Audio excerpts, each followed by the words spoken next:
Assalamualaikum warahmatullahi wabarakatuh. Halo semua, kembali lagi bersama Podcast History bersama saya Midinar Sagita Putri. Pada hari ini Podcast History akan membahas mengenai pemberontakan Tentara Peta Blitar yang terjadi pada 14 Februari 1945. Ya, tepat 100 tahun yang lalu, pasukan Peta di bawah pimpinan Sudancho Supriyadi melakukan pemberontakan terhadap tentara Jepang di daerah Blitar, Jawa Timur. Pemberontakan ini dilatar belakangi oleh keprihatinan para prajurit Peta terhadap kondisi penduduk Indonesia yang menderita akibat penjajahan dari tentara Jepang. Baiklah, tanpa berlama-lama, langsung saja kita masuk ke pembahasannya.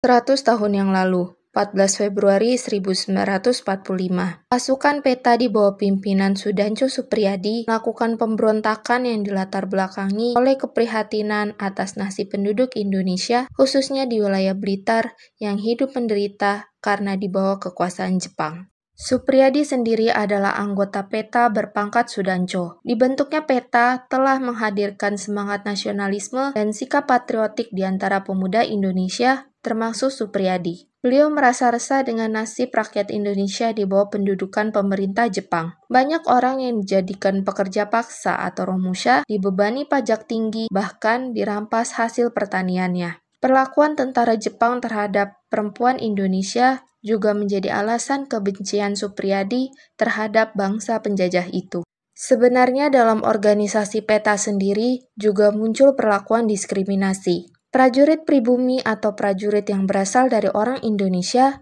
diwajibkan memberi hormat kepada tentara Jepang, sekalipun tentara Jepang itu berpangkat lebih rendah. Atas berbagai situasi inilah, akhirnya Sudancho Supriyadi menghimpun kekuatannya dan merencanakan perlawanan terhadap tentara Jepang. Pada 14 Februari 1945, pukul 3.00 WIB, Sudancho Supriyadi dan pasukannya menembakkan mortir ke Hotel Sakura yang menjadi kediaman para perwira Jepang. Markas kamp Peta juga ditembaki dengan senapan mesin. Akan tetapi, pemberontakan ini ternyata sudah diketahui sehingga semua prajurit Jepang di sekitar markas telah terlebih dahulu pergi. Setelah serangan itu, Sudancho Supriyadi dan para anak buahnya kemudian bergerak ke daerah Gunung Kelut dengan membunuh beberapa tentara Jepang. Sudancho Supriyadi juga berhasil membawa beberapa senjata dan logistik tentara Jepang. Bisa dikatakan pemberontakan tersebut tidak berjalan sesuai rencana, karena gagal menggerakkan satuan lain untuk memberontak. Rencana pemberontakan ini pun terbukti juga sudah diketahui oleh pihak Jepang.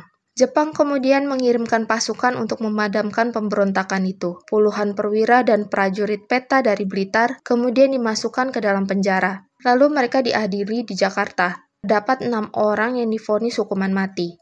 6 orang dipenjara seumur hidup, dan sisanya dihukum sesuai tingkat kesalahan. Lantas bagaimana dengan nasib Sudancho Supriyadi sendiri? Sebagian orang meyakini bahwa Sudancho Supriyadi telah meninggal dunia karena dihabisi oleh tentara Jepang, dan sebagian orang meyakini juga bahwa Sudancho Supriyadi masih hidup, entah di suatu tempat. Demikianlah pembahasan mengenai pemberontakan Tentara Peta Blitar yang terjadi pada 14 Februari 1945. Hingga hari ini, tanggal 14 Februari diperingati sebagai Hari Pemberontakan Tentara Peta Blitar. Baiklah, jangan lupa like dan subscribe jika kalian mendengarkan podcast History via kanal YouTube, dan untuk teman-teman yang mendengarkan via TikTok, terus nantikan konten-konten dari podcast History ya. Terima kasih banyak yang sudah mendengarkan. Salam.